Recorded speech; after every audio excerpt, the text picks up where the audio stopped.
In this video, we'll go through the 10 most boring states in America. We will examine each state's population density, job growth rate, job satisfaction, and overall livability score. Also discuss some of the reasons why each state is considered boring.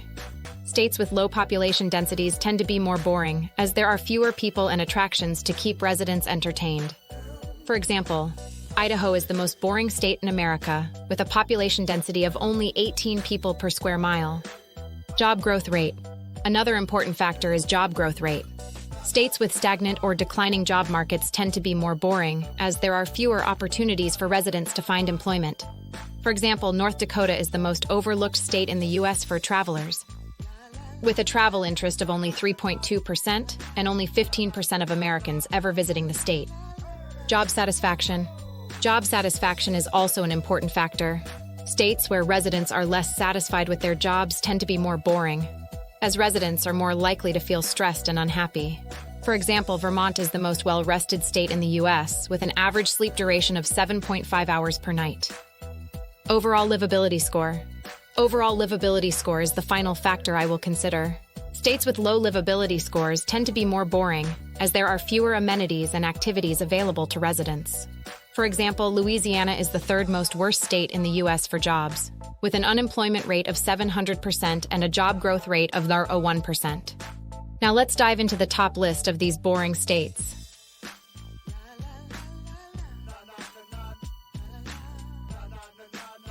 Idaho's low population density and lack of urban centers contribute to its perception as a boring state.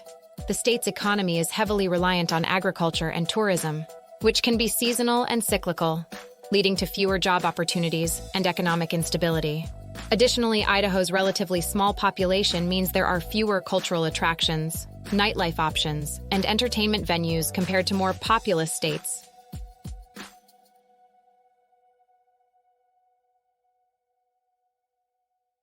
South Dakota's vast expanses of rural land and small towns can make it feel isolated and lacking in excitement. The state's economy is primarily based on agriculture, tourism, and government services, which can limit career prospects. Furthermore, South Dakota's cultural scene is relatively limited, with few major museums, theaters, or concert venues.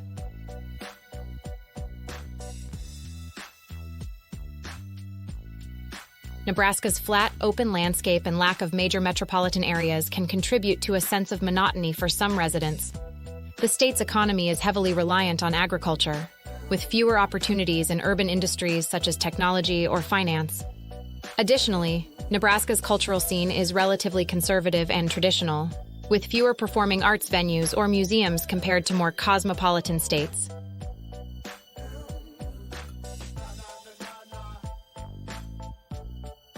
Wyoming's vast wilderness and remote locations can isolate residents and make it challenging to access amenities and services. The state's economy is dominated by energy extraction and tourism, which can be seasonal and volatile. Additionally, Wyoming's cultural scene is limited, with fewer art galleries, theaters, or concert venues compared to more populous states.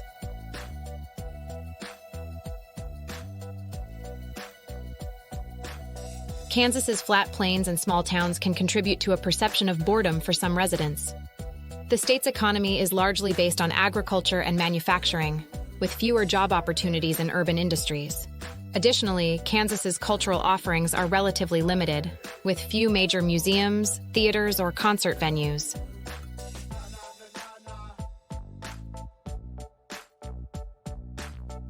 Iowa's agricultural landscape and small-town atmosphere can make it feel lacking in excitement for some residents.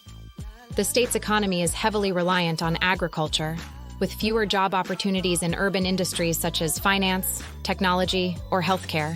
Additionally, Iowa's cultural scene is relatively traditional and conservative, with fewer performing arts venues or museums compared to more cosmopolitan states.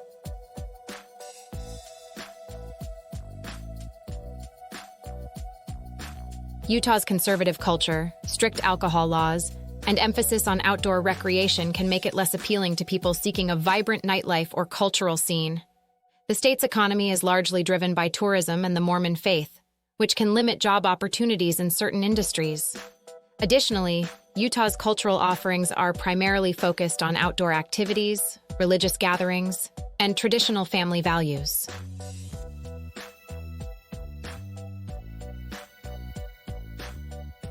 Montana's vast wilderness and rural communities can make it feel isolated and lacking in excitement for some residents. The state's economy is largely based on agriculture, tourism, and natural resource extraction, which can be seasonal and unpredictable. Additionally, Montana's cultural scene is relatively limited, with fewer art galleries, theaters, or concert venues compared to more populous states.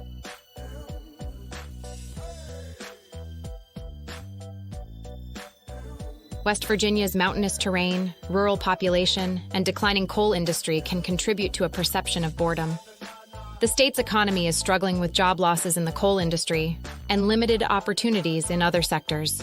Additionally, West Virginia's cultural scene is relatively traditional and conservative, with fewer performing arts venues or museums.